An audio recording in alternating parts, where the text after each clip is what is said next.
오늘 우리에게 주시는 하나님의 말씀은 창세기 24장 10절부터 27절까지 읽겠습니다. 이에 종이 그 주인의 낙타 중 10匹을 끌고 떠났는데 곧 그의 주인의 모든 것을 가지고 떠나 메소포타미아로 가서 나홀의 성에 이르러 그 낙타를 성 밖 우물 곁에 꿀렸으니 저녁 때라. 여인들이 물을 기르러 나올 때였더라. 그가 이르되 우리 주인 아브라함의 하나님 여호와여, 원하건대 오늘 나에게 순조롭게 만나게 하사 내 주인 아브라함에게 은혜를 베푸시옵소서. 성중 사람의 딸들이 물을 기르러 나오게 싸우니 내가 우물 곁에 서 있다가 한 소녀에게 이르기를 청하건대 너는 물동이를 기울여 나로 마시게 하라 하리니 그의 대답이 마시라, 내가 당신의 낙타에게도 마시게 하리라 하면 그는 주께서 주의 종 이삭을 위하여 정하신 자라. 이로 말미암아 주께서 내 주인에게 은혜 베푸심을 내가 알겠나이다. 말을 마치기도 전에 리브가가 물동이를 메고 나아오니 그는 아브라함의 동생 나홀의 아내 밀가의 아들 부두엘의 소생이라. 그 소녀는 보기에 심히 아립답고 지금까지 남자가 가까이 하지 아니한 처녀더라. 그가 우물로 내려가서 물을 그 물동이에 채워가지고 올라오는지라. 종이 마주 달려가서 이르되 청하건대 내 물동이의 물을 내게 조금만 마시게 하라. 그가 이르되 내 주여 마시소서 하며 급히 그 물동이를 손에 내려 마시게 하고 마시게 하기를 다하고 이르되 당신의 낙타를 위하여서도 물을 길어 그것들도 배불리 마시게 하리이다 하고 급히 물동이의 물을 구유에 붓고 다시 기르려고 우물로 달려가서 모든 낙타를 위하여 깃는지라. 그 사람이 그를 묵묵히 주목하며 여호와께서 과연 평탄한 길을 주신 여부를 알고자 하더니 낙타가 마시기를 다하매 그가 반세겔 무게의 금 코걸이 1개와 10세겔 무게의 금 손목걸이 1쌍을 그에게 주며 이르되 내가 누구의 딸이냐 청하건대 내게 말하라. 내 아버지의 집에 우리가 유숙할 곳이 있느냐. 그 여자가 그에게 이르되 나는 밀가가 나홀에게서 낳은 아들 부두엘의 딸이니이다. 또 이르되 우리에게 집과 사료가 족하며 유숙할 곳도 있나이다. 이에 그 사람이 머리를 숙여 여호와께 경배하고 이르되 나의 주인 아브라함의 하나님 여호와를 찬송하나이다. 나의 주인에게 주의 사랑과 성실을 그치지 아니하셨사오니 여호와께서 길에서 나를 인도하사 내 주인의 동생 집에 이르게 하셨나이다 하니라. 아멘. 요즘 한국에서는 청년 실업 문제가 아주 심각하다고 합니다. 또 그 사정은 아마 이 미주 땅도 크게 다르지 않은 것 같은데요.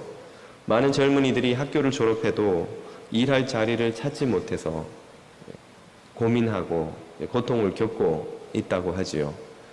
그런데 이 말을 듣고 보면 사람은 많은데 일자리가 무척 부족하구나 하는 생각을 하게 되는데, 그러나 또 각 기업의 인사 담당자들 이야기를 들어보면 다른 측면도 있다고 합니다. 인사 담당자들의 말인즉슨 사람을 모집하면 많은 지원자가 오는데 정작 그들 중에서 이 직무에 딱 맞는 준비된 그리고 직무를 잘 감당할 자세를 갖춘 젊은이들을 찾기는 또 의외로 그렇게 생각처럼 쉽지가 않다는 것이죠. 일꾼은 많은데, 사람은 많은데 마음에 쏙 드는 적합한 일꾼을 찾기가 어렵다 하는 것입니다. 이 인사 담당자들이 느끼는 답답함을 아마 우리 주님도 느끼셨던 것 같습니다. 우리 주 예수께서 제자들을 보내시면서 그렇게 말씀하신 적이 있죠. 추수할 것은 많되 일꾼이 적으니 아버지께 기도하여 일꾼을 보내어 주소서 하라. 일꾼이 적다니요. 지금 현대 전 세계에 흩어져 있는 기독교인들의 수를 어림 한 15억 정도로 봅니다. 정통이 아닌 이단, 사이비까지 다 묶어서 교회 비슷한 것까지 하면 한 20억이 자신을 기독교인으로 이해하고 있다고 합니다. 보수적으로 봐서 한 15억 더 보수적으로 봐서 한 10억 정도만 보더라도 4-5명 중에 1명 혹은 6-7명 중에 1명이 세계의 그리스도인인데 일꾼이 없다니요. 이렇게 많은 그리스도인들이 있는데 일꾼이 없다는 게 도대체 무슨 말입니까?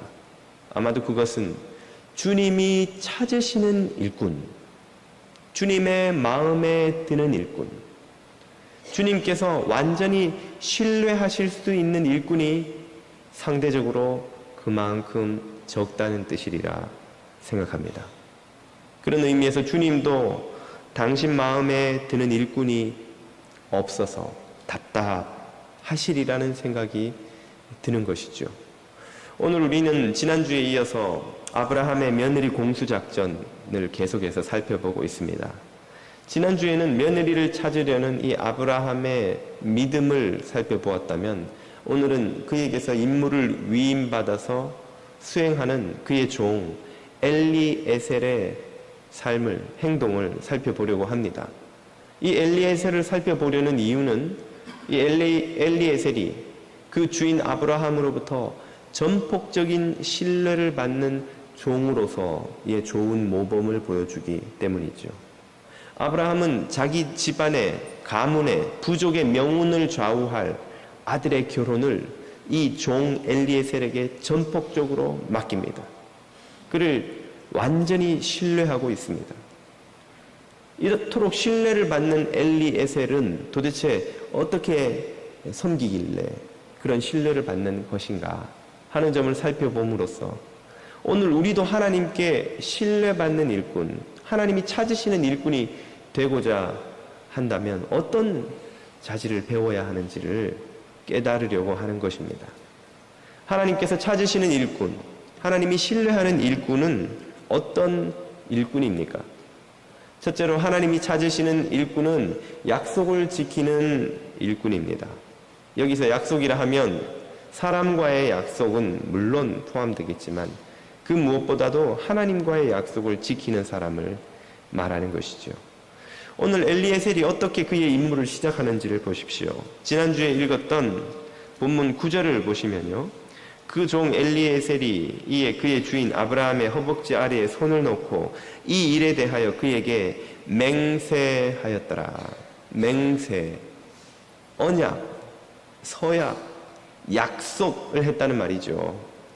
엘리에셀은 주인과 약속을 하고 맹세를 하고 그에게 부과된 임무를 수행하기 시작합니다.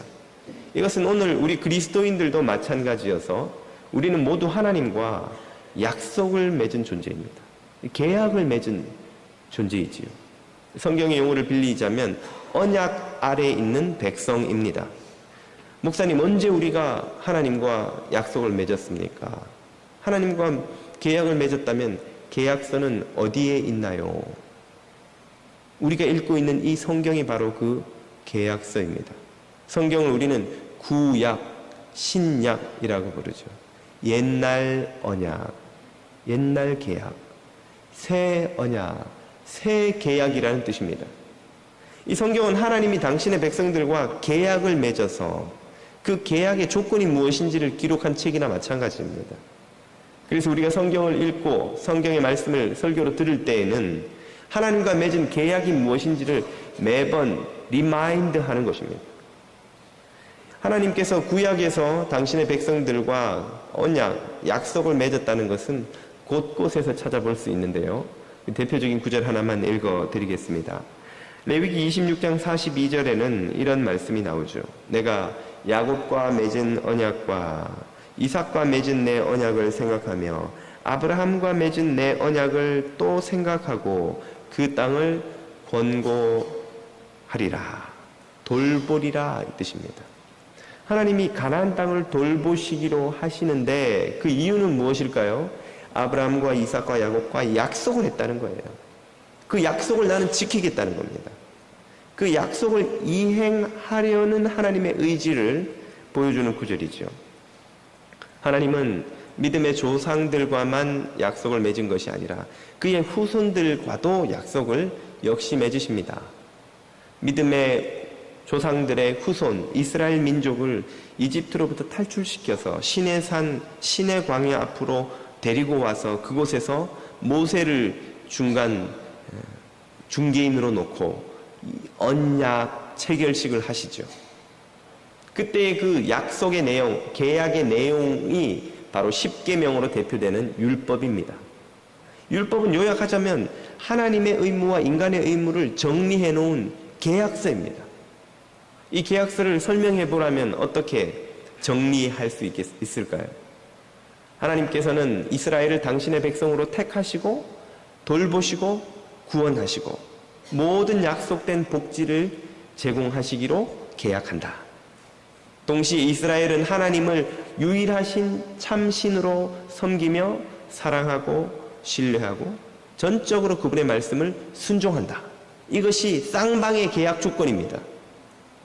하나님의 은혜로운 돌보심과 백성들의 신실하고 충성스러운 하나님을 따르는 순종, 이것이 쌍방이 져야 할 의무입니다. 그것을 기록한 것이 바로 율법입니다. 그래서 이 율법으로 대표되는 구약을 우리는 옛날 언약, 구약이라고 부르는 것이죠.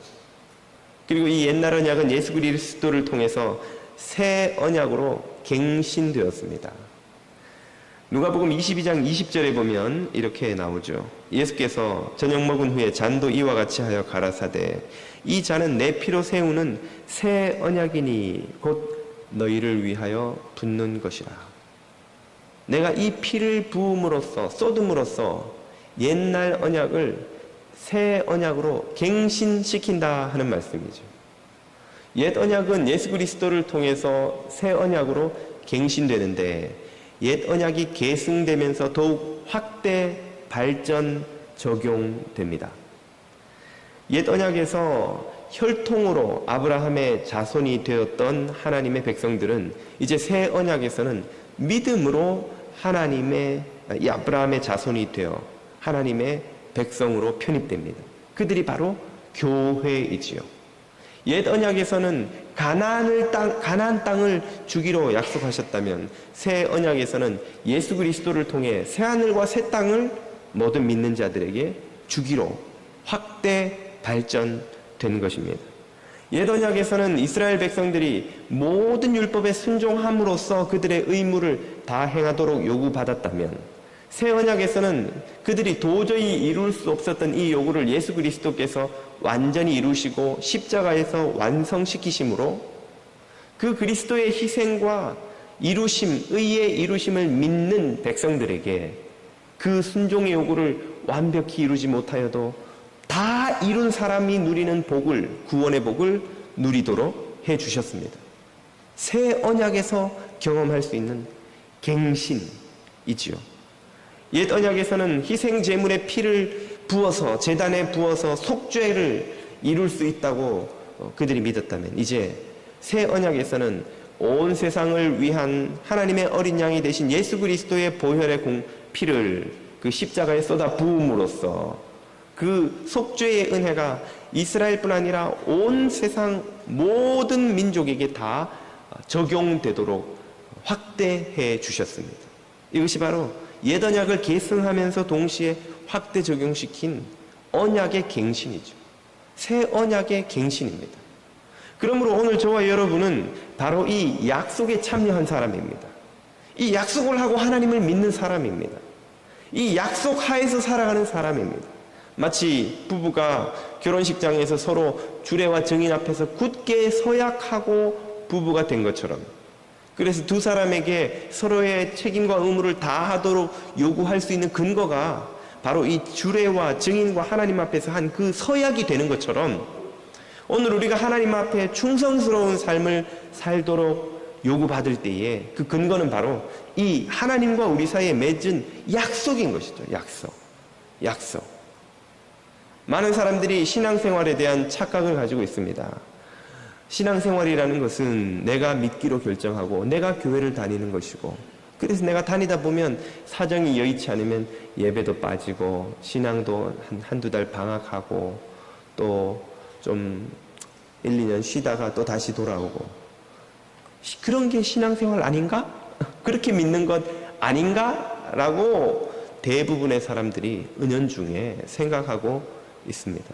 그러나 여러분, 만일 여러분의 결혼 생활을 그렇게 한다면, 여러분이 왠지 오늘은 기분이 꿀꿀하니 여보 오늘 나 자고 들어갈 테니 혼자 주무시오 라고 예고도 없이 전화를 불쑥 주는 남편이 있다면, 아내가 여보 당신과 나 요즘 좀 기분도 안 좋고 하니까 그냥 나는 친정 가서 한 달쯤 있다 올게요. 그리고는 가버린다든지, 우리 사이가 좀 힘든데 우리 한 1년만 이혼했다가 1년 후에 다시 결혼을 하면, 재혼을 하면 어떨까?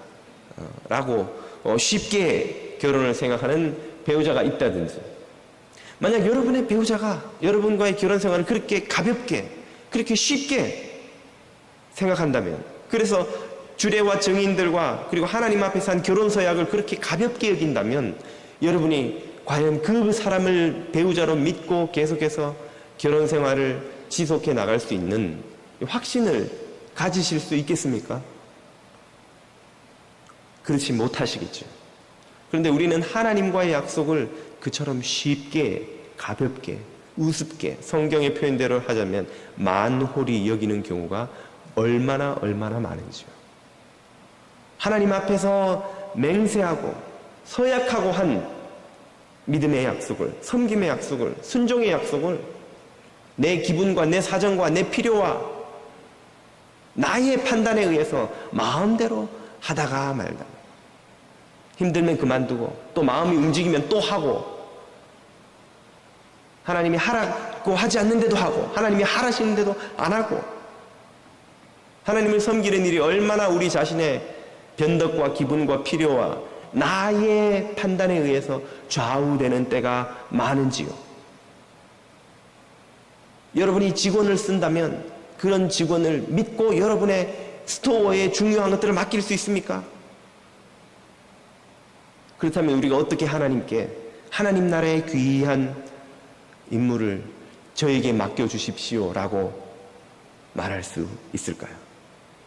하나님께서 찾으시는 일꾼, 하나님이 신뢰하는 일꾼은 하나님 앞에 한 서약을 충성스럽게 지키는 사람입니다. 그 약속을 무겁게 여기는 사람입니다. 그 서약이 얼마나 큰 것인지를 깨달아 아는 사람입니다. 예수님은 제자들에게 명령하시기를 너희의 마음과 뜻과 힘과 정성과 온 힘을 다해 주 너의 하나님을 사랑하라고 하신 적이 있죠. 그 말씀은 너의 모든 힘을 다해서 너의 배우자에게, 너의 남편과 너의 아내에게 충성스럽게 결혼 생활을 하려고 노력하듯이 그보다 더 하나님과의 영적 결혼 생활을 날마다 충성스럽게 감당해 내라 하는 말씀이지요. 이처럼 하나님과 한 약속을 무겁게 여기고 굳게 지키고 그 앞에서 두려운 마음으로 섬기는 사람들을 하나님은 찾으십니다. 그런 일꾼들을 찾으십니다. 그런 일꾼들을 신뢰하십니다. 사랑하는 교우 여러분, 저와 여러분이 하나님 앞에서 하나님 앞에 한 그 서약을 충성스럽게 지키는 일꾼들 되시기를 축원드립니다. 두 번째로 하나님이 찾으시는 일꾼, 신뢰하시는 일꾼은 하나님의 뜻, 주인의 뜻을 먼저 구하는 일꾼입니다. 오늘 본문에서 엘리에셀은 매 순간 하나님의 인도하심을 구하는 일꾼으로 묘사가 됩니다. 그가 리브가를 만나기 전 어떤 여자를 찾아야 될지를 알기 전에 먼저 기도하지요. 12절입니다. 그가 이르되 우리 주인 아브라함의 하나님이여 원하건대 오늘 나에게 순조롭게 만나게 하사 내 주인 아브라함에게 은혜를 베푸시옵소서. 또 그가 리브가를 만나서 그녀의 행동거지를 주의 깊게 살펴보며 이 만남이 정말 하나님의 인도하심이 맞는가를 그는 또 깊이 고민하고 묵상합니다. 21절입니다. 그 사람이 그를, 리브가를 묵묵히 주목하며 여호와께서 과연 평탄한 길을 주신 여부를 알고자 하더니, 그리고 그가 리브가가 하나님이 주신 며느리라는 것을, 아브라함의 며느리라는 것을 확신하고 난 후에 또 하나님의 인도하심을 고백하며 기도를 드리지요. 26절 이하입니다. 이에 그 사람이 머리를 숙여 여호와께 경배하고 이르되 나의 주인 아브라함의 하나님 여호와를 찬송하나이다. 나의 주인에게 주의 사랑과 성실을 그치지 아니하였사오며 여호와께서 길에서 나를 인도하사 내 주인의 동생 집에 이르게 하셨나이다 하니라. 엘리에셀이 아브라함으로부터 신뢰받는 일꾼이 될 수 있었던 비밀은 바로 이것입니다. 그는 매 순간 하나님의 뜻을 구하고 하나님의 인도를 받고자 노력합니다. 여러분이 비즈니스를 하는데 중요한 바이어와의 계약 체결 자리에 여러분이 갈 수가 없어서 직원 누군가를 보내야 한다면 어떤 직원을 보내기를 원하시겠습니까? 여러분의 마음과 뜻을 속속들이 알고 여러분이 중요하게 생각하는 것을 중요하게 여기고 여러분이 중요하지 않게 여기는 것을 중요하지 않게 여길 줄 아는, 그래서 회사에 정말 유익이 되는 계약을 해올 수 있는 그런 직원을 보내고 싶지 않으시겠습니까? 여러분은 중요하게 여기는데 그 직원은 그것을 대수롭지 않게 여깁니다.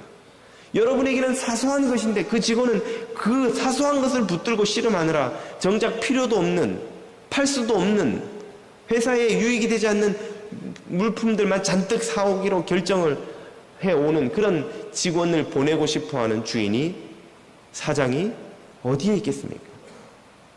사람들도 일꾼을 쓸 때 그러하다면 하나님께서도 더더욱 당신이 믿고 신뢰하는 일꾼을 세우려 하실 때 당신의 마음을 아는, 당신의 뜻을 헤아리려고 애를 쓰는, 당신 주님의 뜻을 쫓으려고 애를 쓰는 그런 일꾼을 쓰시지 않겠냐는 것이죠.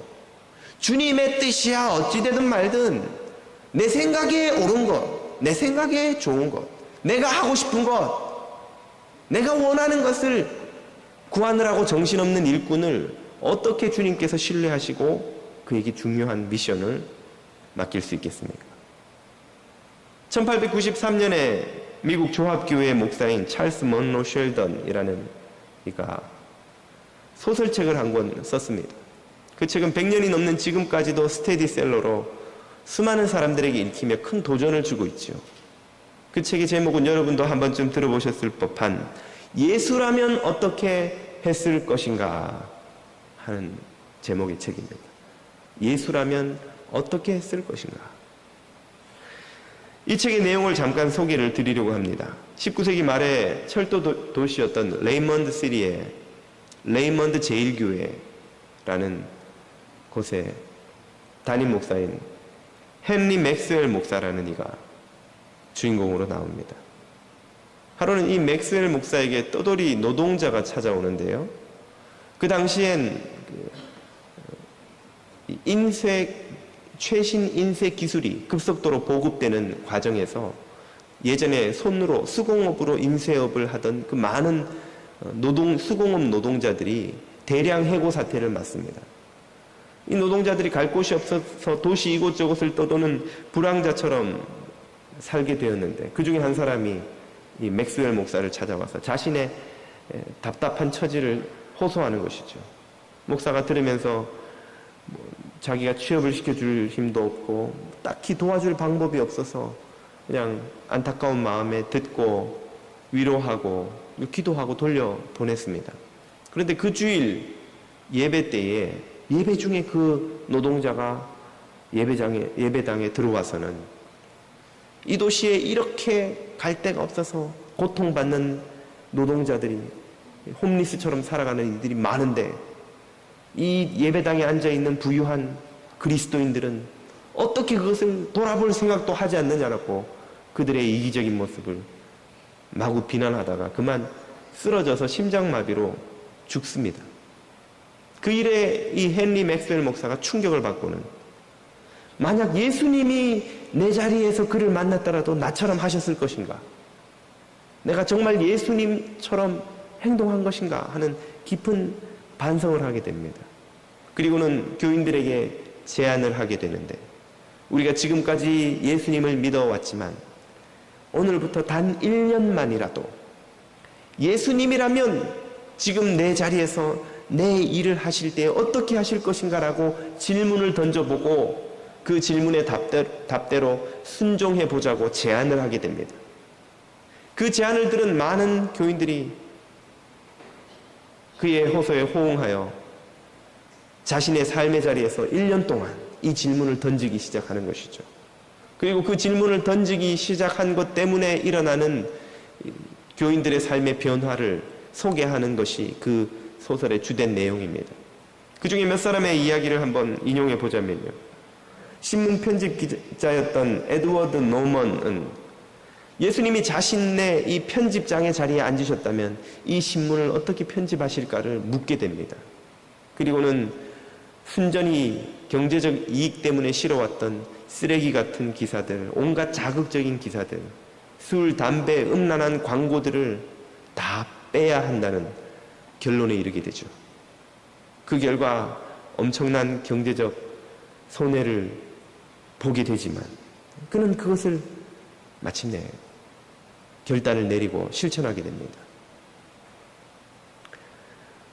밀턴 라이트라는 사업가는 그의 큰 비즈니스가 지금까지 해왔던 모든 불공정한, 부정직한 관행들을 더 이상 하지 않기로 결정하고 그 역시 많은 손해를 보게 됩니다. 엄청난 유산을 물려받고 화려한 삶을 살던 버지니아 페이지라는 상속녀는 자신이 가진 돈이 모두 하나님 것이라는 이 청지기 신앙을 가지게 됩니다. 그리고 그것을 예수님이라면 어떻게 쓰실 것인가 하는 질문을 던지고 마침내 빈민가에 있는 큰 공터를 매입하여 그곳을 공원으로 개발하게 됩니다. 그리고 자신의 남은 재산을 가지고 어떻게 이들을 도울 것인가를 연구하기 위해 사회복지를 전공으로 시작하여 공부를 시작하게 되지요. 아름다운 목소리를 가진 소프라노 가수 레이첼 윈슬로우는 그의 재능을 높이 산 대형 오페라단으로부터 영입 제의를 받습니다. 그러나 그 오페라단으로 떠나게 되면 자신이 지금까지 해오던 전도 집회에서 찬양하는 일과 빈민가의 아이들에게 음악을 가르치는 일을 이제는 더 이상 하지 못할 것이라는 것을 깨닫고 고민 끝에 예수님이라면 어떻게 할 것인가?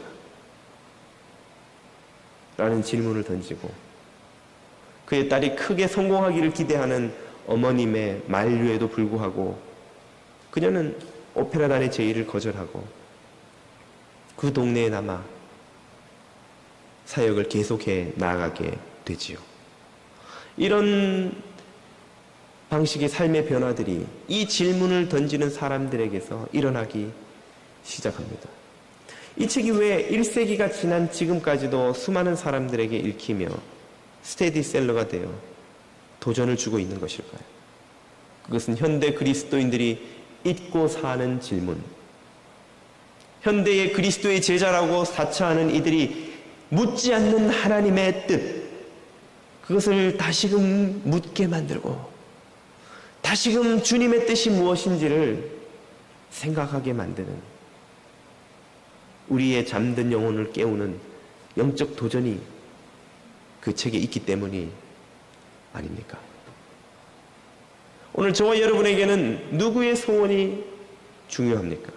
나의 소원입니까? 주님의 소원입니까? 나의 뜻입니까? 주님의 뜻입니까? 주님의 뜻보다 나의 뜻이, 주님의 소원보다 나의 소원이, 주님의 필요보다 나의 필요가 항상 앞서는 우리들이라면 어떻게 주님께서 우리에게 주님 나라의 그 막중한 임무를 믿고 신뢰하고 맡길 수 있겠습니까? 오늘 하나님이 찾고 신뢰하시는 일꾼은 내 소원이 아니라 주님의 소원을 이루고자 하는 일꾼인 줄 믿습니다. 저와 여러분이 주님의 소원을 먼저 구하는 일꾼들 되실 수 있기를 축원드립니다. 마지막으로 주님이 찾고 신뢰하는 일꾼은 어떤 이들입니까? 그들은 분별력을 가진 일꾼입니다. 다른 말로 하면 지혜와 판단력을 가진 일꾼이지요. 오늘 본문에서 우리는 엘리에셀의 지혜를 보여주는 대목을 발견할 수 있습니다. 본문 13절, 14절에 그는 기도 가운데 어떻게 주인의 며느리를 찾을지 다음과 같은 계획을 세우죠. 성중의 사람의 딸들이 물 기르러 나오겠사오니 내가 우물 곁에 서 있다가 한 소녀에게 이르기를 청하건대 너는 물동이를 기울여 나로 마시게 하라 하리니 그의 대답이 마시라 내가 당신의 낙타에게도 마시게 하리라 하면 그는 주께서 주의 종 이삭을 위하여 정하신 자라. 이로 말미암아 주께서 내 주인에게 은혜 베푸심을 내가 알겠나이다. 이 엘리에셀의 계획을 보면 이 계획은 그저 동전 던져서 앞면이 나오면 동쪽, 뒷면이 나오면 서쪽, 또 눈 감고 제비를 뽑아서 누가 걸리면 이 여자, 아니면 제일 먼저 나오는 여자가 무조건 주님이 주신 여자, 이런 식으로 오늘 소개팅에서 여자가 치마를 입고 나오면 하나님의 보내신 여자요, 바지를 입고 나오면 땡이로다, 이런 복걸복식의 계획이 아닙니다. 이 계획은 그의 목적과 주인의 필요와 그리고 이 상황과 또 이 사람들의 이 삶의 방식을 아주 세심하게 고려하고 잘 세운 계획, 그의 분별력과 판단력, 지혜가 돋보이는 계획이라고 할 수 있습니다. 왜 우물가입니까? 고대 세계에서는 오늘날에도 중동 지역에 가면 그렇지만 외간 남자가 남의 집 처자에게 말을 함부로 건다는 건 상상할 수도 없는 일입니다. 길 가는 여자를 붙들고 아가씨 좀 주민증 좀 봅시다. 누구네 집에 누구요? 몇 살이요? 약혼 연인 있어? 이렇게 말을 걸었다가는 그야말로 희롱으로 돌에 맞아 죽기 딱 좋은, 오늘날에도 중동 지역에 가서 그런 식으로 여자에게 접근했다가는 보수적인 그 이슬람 국가에서는 당장 폭행을 당해도 할 말이 없는 사회이지요. 그렇다고 남의 집마다 문 두드리고 들어가 보고 집안에 결혼 정년기에 처자가 있으면 좀 보여주시오, 그럴 수도 없는 노릇이죠. 결혼 정년기의 여자들을 가장 많이 쉽게 만나서 어려움 없이 말을 걸어보고 그들을 관찰할 수 있는 자리가 어딘가? 마을 공동 우물인 것이죠. 우물. 옛날에도 그 당시에는 이 물을 길러오는 미션은 항상 여자들의 역할이었는데, 여자들 중에서도 이 똥이에 물을 길러서, 여러분 물이 얼마나 무겁습니까? 물은 돌하고 똑같아요. 돌덩이 메고 오는 거나 마찬가지입니다. 그 무거운 물동이를 우물가에 가서 길어서 집에 메고 오는 일을 나이가 들면 들수록 힘들어지죠.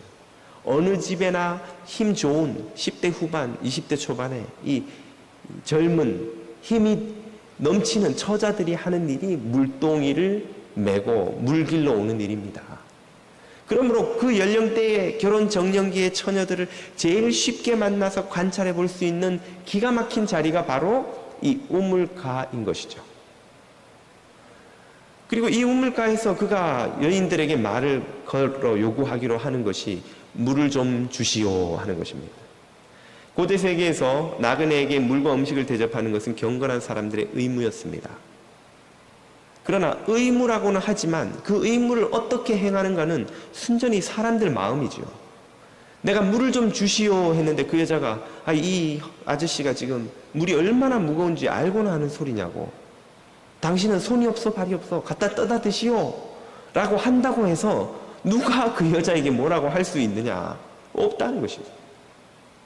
또 그 여자가 물을 줄 때 속으로 이 물을 부어주면서 이거 내 부어주고 나면 또 다시 내려가서 우물에서 또 물 길어와서 가야 되는데 이 귀찮은 일을 나한테 요구하다니 염치도 없는 이 노인네 같으니라고 라고 속으로 불평을 하고는 물을 부어주고 또 말 걸을까 봐 무서워서 얼른 돌아서서 가버린다 해도 누가 그녀에게 뭐라고 할 사람이 있겠습니까? 그들의 반응하는 방식을 보면 그들이 가진 성품과 그들의 섬김과 헌신의 자세를 알 수 있다는 것이죠. 엘리에셀은 어떤 계획을 세웁니까? 내가 물을 달라고 부탁했는데 그녀가 나에게 물을 줄 뿐 아니라 내가 몰고 온 낙타에게까지 이 짐승도 측은히 여겨서 물을 주기로 하는 여자가 만약 있다면 그런 여자야말로 정말 준비된 우리 주인의 며느리가 될 만한 여자다라고 계획을 세운 것이죠. 여러분 다음에 기회가 있으면 또 보겠습니다만 이 낙타 한 마리가 마시는 물의 양이란 건 어마어마합니다. 예전에 우리 강사님 한 분도 오셔서 그런 이야기 하신 기억이 나는데요. 이 물 먹는 하마라는 말은 정확히 말하면 좀 틀린 말입니다. 정확히 하려면 물 먹는 낙타가 맞아요. 낙타는 며칠을 물 없이 사막을 가로지르고 지를 수가 있는데요. 그리고 나면 보통 자료에 따라서 가장 적게 적어 놓은 데는 40리터를 마실 수 있다고 하고, 어떤 자료에는 한 마리의 낙타가 100리터의 물을 한 자리에서 마실 수 있다고 해요.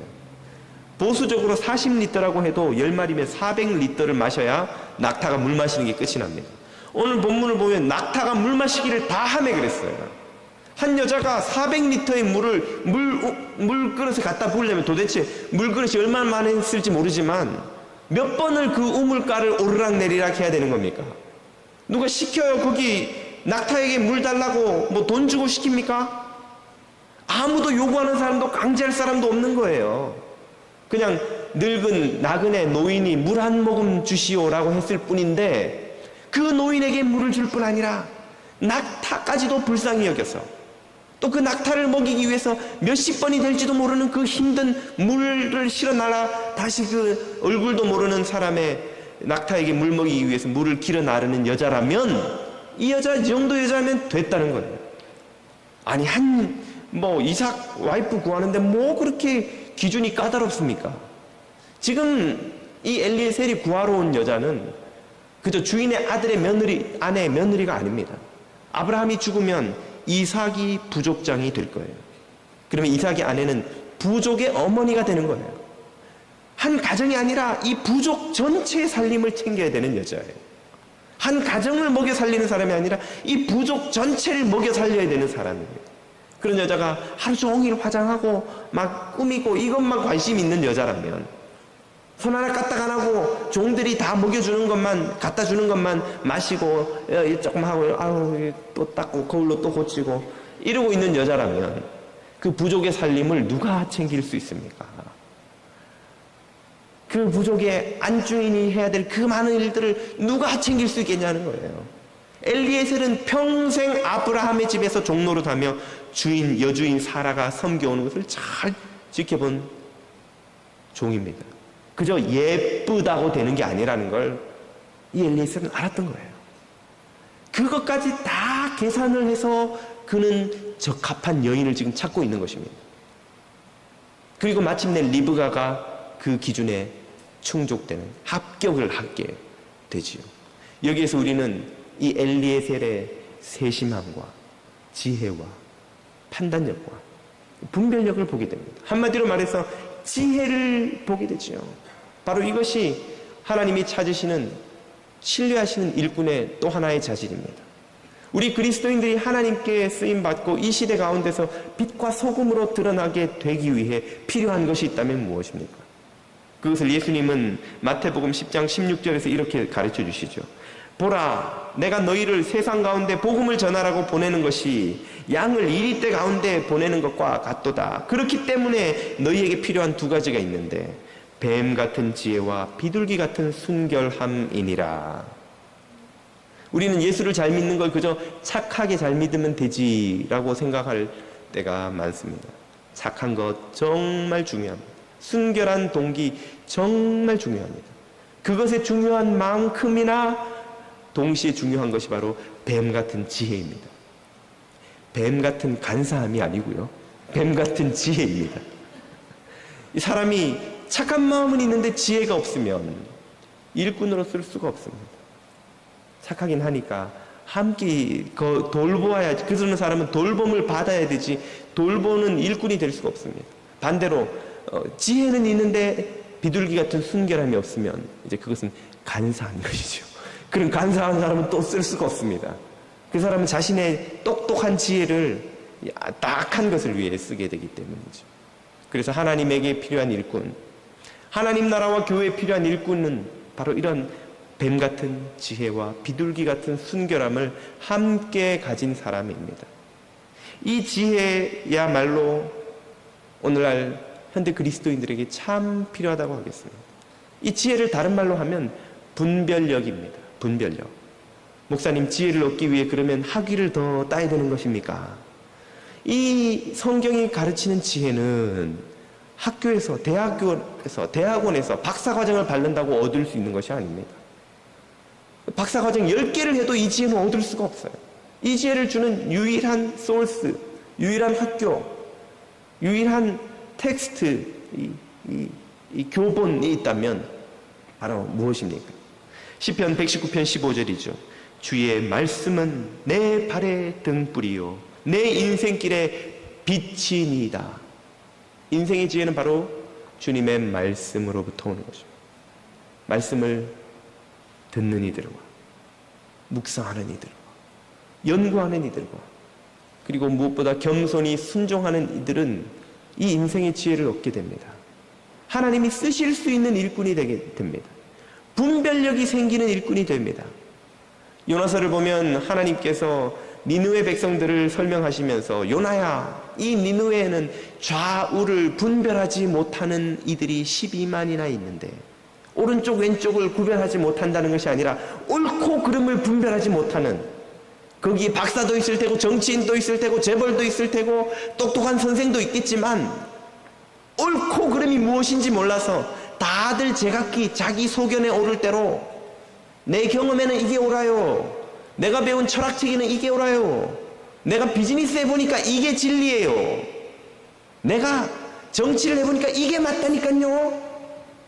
다들 자기 옳은 대로 옳고 그름을 말하지만 하나님이 보실 때는 하나도 분별할 줄 아는 인간이 하나도 없다는 거예요. 12만 명 중에.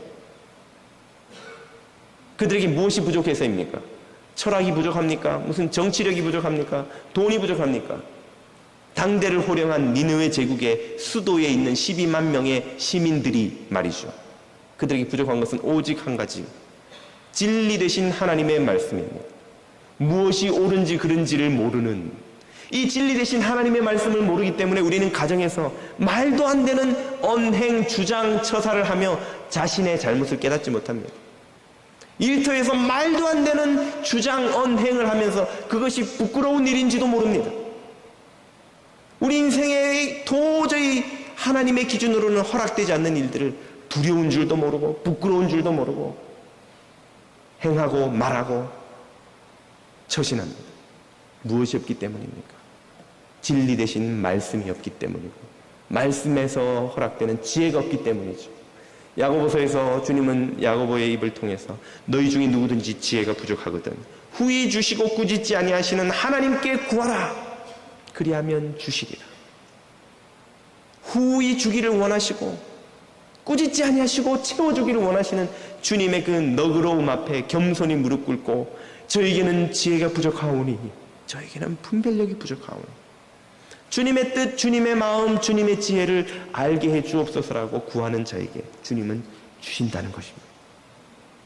그러나 내가 모르는 게 무엇이 있어, 나만큼만 알라고 하세요, 나만큼만 분별이 있으라고 하세요 라고 하는 이에게는 하나님이 아무리 많은 지혜를 부어주셔도 뚜껑 닫은 주전자처럼 그 지혜가 들어가지 못하는 것이죠. 이렇게 지혜와 분별력 있는 일꾼들을 주님은 찾고 쓰십니다. 사랑하는 교우 여러분, 충성스럽게 하나님의 약속을, 하나님과 한 약속을 지키는 일꾼들, 하나님의 뜻을 항상 먼저 구하며 그 소원을 이루기를 애쓰는 일꾼들, 그리고 겸손히 주님의 말씀으로 지혜와 분별력을 얻어 주님 위에 일하는 일꾼들을 주님은 오늘도 찾고 계십니다. 주님의 마음에 합한 일꾼, 주님의 찾으시는, 주님이 신뢰하실 수 있는 일꾼, 이런 일꾼들이 다 될 수 있기를 우리 주의 이름으로 축원드립니다.